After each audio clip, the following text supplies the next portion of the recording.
આકાશવાણી અમદાવાદ વડોદરા.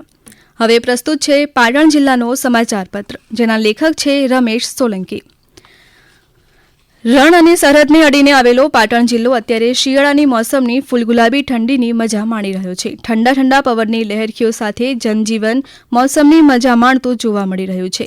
શિયાળાની ઋતુ એટલે 12 મહિનાની તંદુરસ્તીનો ખજાનો મેળવવાની સિઝન ગણાય. એટલે તંદુરસ્તી પ્રત્યે જાગૃત પાટણવાસીઓ વહેલી સવારે ઉઠીને કોઈ યુનિવર્સિટીના હરિયાળા કેમ્પસમાં તો કોઈ રાણકી વાવ વિસ્તારમાં કે આનંદ સરોવર સહિત બગીચા અને ખુલ્લા વિસ્તારોમાં સવારે ચાલવા, દોડવા અને વ્યાયામ કરવા નીકળતા જોવા મળી રહ્યા છે. કેટલાક લોકો શિયાળાની આ મસ્ત ઋતુને ધ્યાને લઈને શુદ્ધ હવામાનવાળી ખુલ્લી જગ્યાઓ ખાતે પહોંચીને યોગ, પ્રાણાયામ અને વ્યાયામ કરતા પણ નજરે પડી રહ્યા છે. બીજી તરફ શિયાળાની મોસમ જામતા વિવિધ વસાણાનું બજાર પણ ખીલ્યું છે. પાટણ સહિત જિલ્લામાં સર્વત્ર બજારોમાં ઠેર ઠેર તલના કચરિયાનું વેચાણ માટેની દુકાનો, હાટડીઓ અને સ્ટોલ ખુલવા પામ્યા છે. તલની ઘાણીઓ મંડાઈ છે અને મોટા પાયે કચરિયાનું વેચાણ થતું જોવા મળી રહ્યું છે. આ ઉપરાંત પણ પાટણનો શુદ્ધ ઘીનો સાલમ પાક ખૂબ જ પ્રસિદ્ધ છે અને શિયાળાના ઉત્તમ વસાણા તરીકે તેની બોલબાલા રહી હોય પાટણથી છેક મુંબઈ સુધી સાલમ પાક પહોંચી રહ્યો છે. પાટણ પંથકમાં ગાજરનું ઉત્પાદન પણ મોટા પાયે થઈ રહ્યું છે અને ગાજરનો હલવો પણ સ્વાદિષ્ટ અને પૌષ્ટિક ગણાતો હોય લગ્ન પ્રસંગોમાં ગાજરનો હલવો વિશેષ આઇટમ તરીકે પીરસાઈ રહ્યો છે. પાટણના અનાવાડા ખાતે હરિઓમ ગૌશાળા, ગૌ હોસ્પિટલ ખાતે અશક્ત, બીમાર તેમજ ઘાયલ અવસ્થામાં અસંખ્ય ગૌમાતા આશ્રય લઈ રહેલ છે.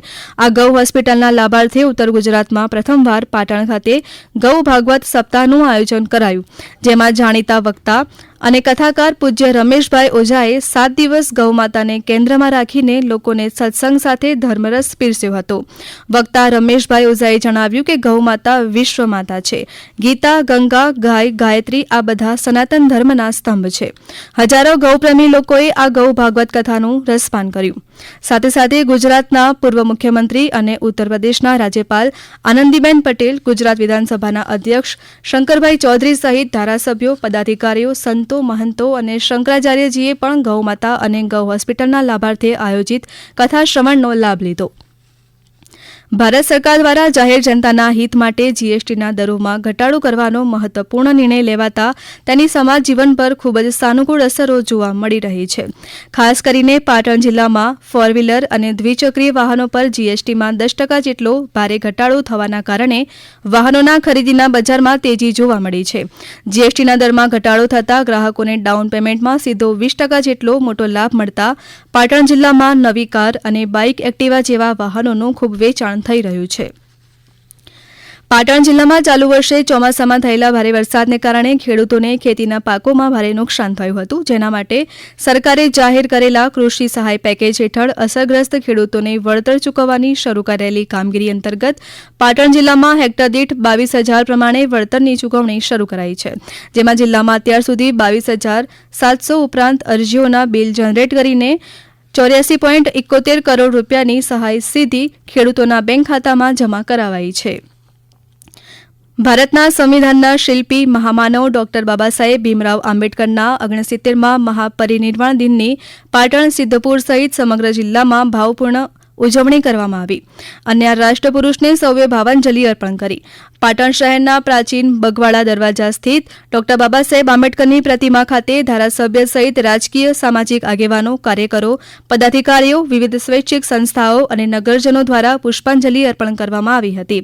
આ પ્રસંગે બંધારણના ઘડવૈયા ડોક્ટર બાબા સાહેબ આંબેડકરના જીવન કવન અને આદર્શો અંગે પણ માહિતી રજૂ કરવામાં આવી હતી.